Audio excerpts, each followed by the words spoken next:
안녕하십니까, 철수의 책방입니다. 네, 오늘은 2020년 9월 8일 화요일 밤입니다.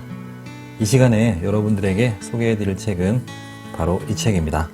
김승호 회장님의 돈의 속성이라는 책입니다. 최상위 부자가 말하는 돈에 대한 모든 것이라는 부제를 달고 있습니다. 가격은 16,800원이고요. 출판사는 스노우벅스입니다. 이 책은 유튜브 1100만 명이 시청한 돈의 속성이라는 강연을 집대성한 책이라고 합니다.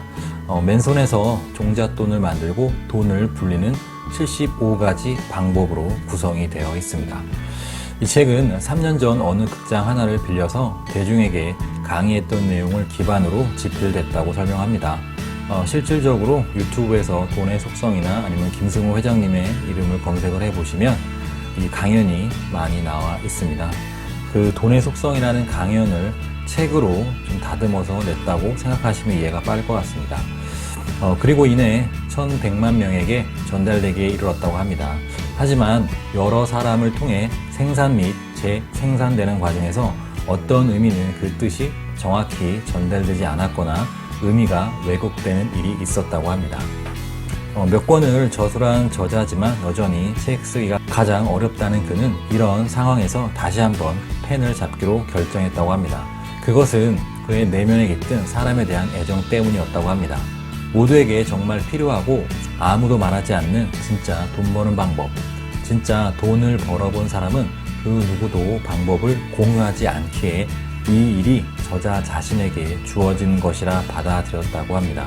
젊은 날에 자신의 모습이 투영되기에 어떤 횡재나 일명 대박 주식 없이 말 그대로 맨손에서 만들어낸 종잣돈으로 돈 버는 방법을 알려준다고 합니다. 부모에게 받은 유산은커녕 30대 후반까지 낡은 자동차에 그날 판매할 과일을 싣고 다니던 어느 가난한 이민 가장이 이룬 진짜 부에 대한 모든 방법이 담겨 있다고 출판사에선 설명해주고 있습니다.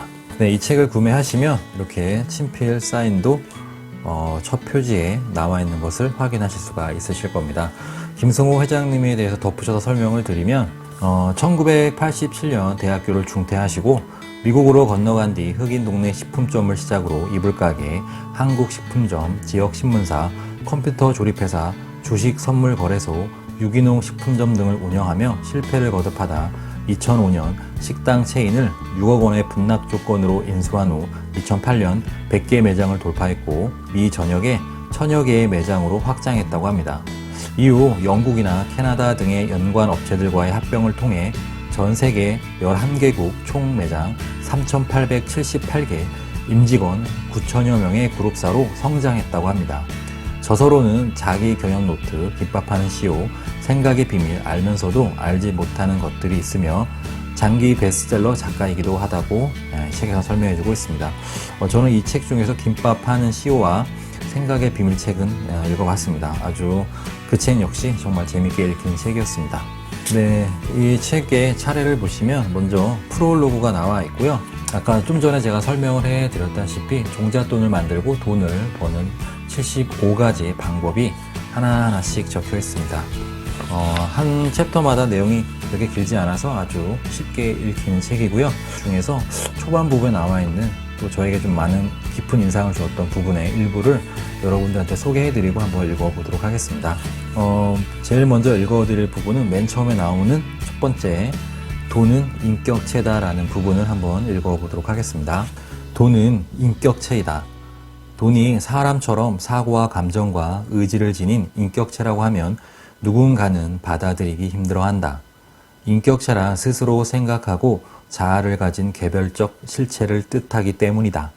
돈은 스스로 생각하지도 움직이지도 않으며 단지 숫자로 이루어졌을 뿐이니 왠지 억지처럼 느껴질 수 있다. 하지만 비즈니스에서는 회사도 인격을 부여받는다. 바로 법인이다. 여기에는 인이 붙는다. 법인은 사람과 동일하게 소송을 하고 소송을 당하기도 하며 하나의 주제처럼 개인과 싸우거나 협의하거나 협력할 수 있다. 돈은 법인보다 더 정교하고 구체적인 인격체이다. 어떤 돈은 사람과 같이 어울리기 좋아하고 몰려다니며 어떤 돈은 숨어서 평생을 지내기도 한다. 자기들끼리 주고 가는 곳이 따로 있고 유행에 따라 모이고 흩어진다.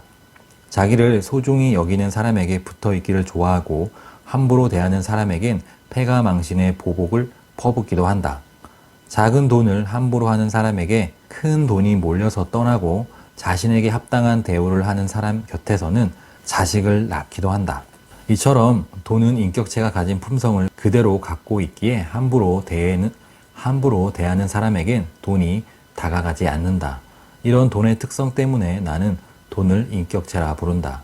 이 글 안에서도 돈을 인격체로 대하는 듯한 문장이 계속 나올 것이니 독자 여러분은 이해해 주기 바란다.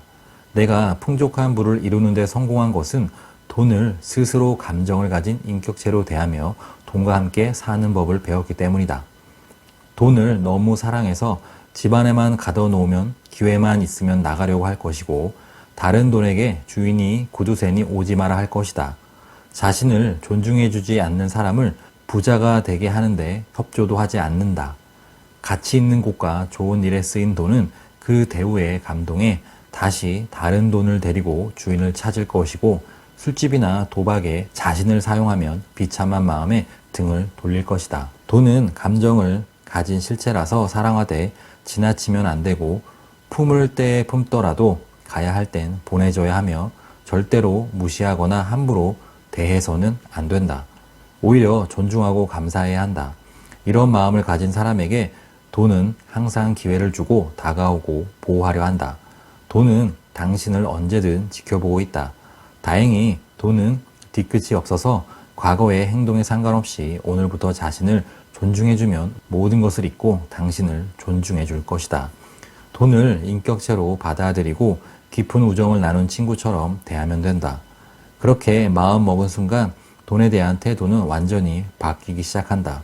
작은 돈을 절대로 함부로 하지 않게 되고 큰 돈은 마땅히 보내야 할 곳에 보내주게 된다. 사치하거나 허세를 부리기 위해 친구를 이용하지 않고 좋은 곳에 친구를 데려다 주려 할 것이기 때문이다. 품 안의 돈을 기품 있는 곳에 사용하며 사랑하는 사람과 보호해야 할 가치가 있는 곳에 사용할 것이다. 이를 지켜보고 있는 돈도 더 많은 친구들을 옆에 불러들일 것이다. 내가 돈의 노예가 되는 일도 없고 돈도 나의 소유물이 아니므로 서로 상하 관계가 아닌 깊은 존중을 갖춘 형태로 함께하게 된다. 이것이 진정한 부의 모습이다. 다음은 27페이지입니다. 돈은 중력의 힘을 가졌다라는 부분입니다. 제가 이 책 중에서 가장 좋아하는 부분이기도 합니다.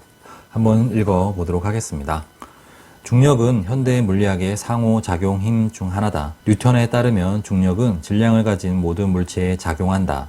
중력은 질량을 가진 물체가 다른 질량을 가진 물체에 작용하는 힘을 말하는데 그 힘의 크기는 각 물체의 질량의 비례에 가까운 곳에 있는 물체를 잡아당기며 매우 먼 거리까지 미친다. 거리의 제곱에 반비례해 멀어질수록 힘이 약해지기는 하지만 먼 거리에서도 여전히 작용한다. 지구에 살고 있는 우리는 중력의 거대한 힘을 못 느껴도 지구를 벗어나려는 우주선은 시속 4만 킬로미터의 속도로 날아야 겨우 지구의 중력권을 벗어날 수 있다. 우주 위를 날아다니는 별똥별을 지구로 끌어들이는 것도 중력의 힘이다.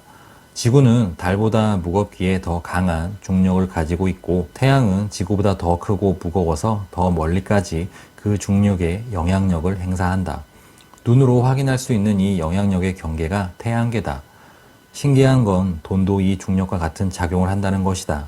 돈은 다른 돈에게 영향을 주며 그 돈의 액수가 크면 클수록 다른 돈에 영향을 준다. 돈은 가까이 있는 돈을 잡아당기는 능력이 있으며 주변 돈에 영향을 준다. 돈이 중력과 같이 작용하는 원리를 잘 이용하면 누구나 아무리 작은 돈이라도 큰 돈을 만들어낼 수 있다.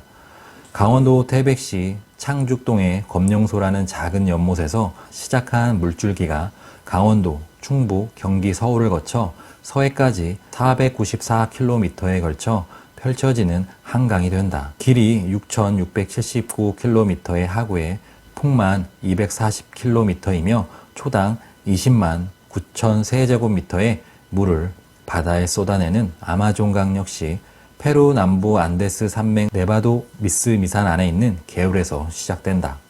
우리가 살고 있는 거대한 지구도 한 개의 작은 입자가 주변 입자를 끌어당기고 그 부피를 키워가면서 현재의 모습을 갖춘 것이다. 이렇듯 아무리 작은 것이라도 그 속성을 이해하면 주변을 끌어당겨 부피나 크기를 키울 수 있고, 이렇게 커진 자본은 다른 자본을 점점 더 쉽게 많이 끌어들인다. 누군가가 10억 원이라는 돈을 모으기로 마음먹었다고 하자. 10억 원은 300만 원을 받는 급여 생활자가 한 푼도 쓰지 않고 모아도 27년이 걸리는 금액이다. 엄청나게 긴 시간이고 힘든 일이다. 그나마 전액을 저축했을 경우이다. 투자를 한 경우라도 한 푼도 잃지 않았을 때의 이야기다. 급여의 50%를 저축했다면 50년이 지나야 모을 수 있는 돈이다. 하지만 돈의 중력을 이해하면 이야기가 달라진다. 이 세상에 큰 돈을 가진 사람 중 누구도 그런 식으로 돈을 모으지 않는다. 또한 돈을 이렇게 움직이지도 않는다. 먼저 10억 원을 모으기 위해 1억 원이 필요하다. 그리고 1억 원을 모으기 위해서는 1000만 원이 필요하다. 그 1000만 원은 매일 100만 원 혹은 그 이상을 저축하는 것으로 시작된다. 1년을 잘 모아서 1000만 원을 모았다고 가정하자. 이 1000만 원을 모으기 위한 노력을 100으로 가정하자. 다음 1000만 원을 모으기 위해 들이는 노력은 처음 1000만 원을 모으기 위해 들어간 노력 100보다 낮아진다. 왜냐하면 이미 처음 만들어 놓은 1000만 원이 이자나 투자를 통해 자체 자본을 만들고 있기 때문이다. 처음 1000만 원은 내 노동과 시간으로 오로지 나 혼자 이루었지만 그 1000만 원이 스스로 일을 해서 나를 돕고 있기에 둘이 함께 일을 하는 셈이다.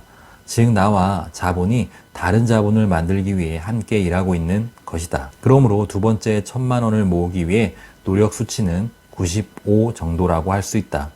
이런 수치는 두 번째 1000만 원을 모으고 세 번째 1000만 원을 모을수록 점점 작아진다. 처음 1000만 원을 모으는데 10개월이 걸렸다면 두 번째 1000만 원은 9개월, 그 다음은 7개월, 그 다음은 5개월 이렇게 줄어든다. 처음 1000만 원을 모으기 위해 100을 노력했다면 1억 원이 되는 마지막 1000만 원은 불과 20 혹은 30 정도의 힘으로 만들어진다. 그렇게 몇 년 후에 1억 원을 모으고 그 1억 원은 동일한 과정을 통해 다시 몇 년 후엔 몇 억이 더 지나면 100억 원이 되는 것이다. 네, 다음은 페이지 31페이지 리스크가 클 때가 리스크가 가장 작을 때다라는 제목의 부분을 읽어 드리도록 하겠습니다. 다이아몬드라고 모두 같은 다이아몬드가 아니고 금이라고 다 같은 금은 아니다. 다이아몬드는 알파벳 D부터 Z까지 23등급으로 결정되며 Z등급은 펜시 컬러 다이아몬드로 또다시 분류돼 그 가격도 천차만별이다. 마찬가지로 금 역시 순도에 따라 같은 무게라도 그 가치와 가격이 다르다. 내 돈도 투자 기간을 오래 견딜 수 있는 돈이 있는가 하면 1년도 못 버티는 약한 체력을 가진 돈도 있다. 불과 몇 달 만에 다시 빼야 하는 품질 낮은 돈도 있다.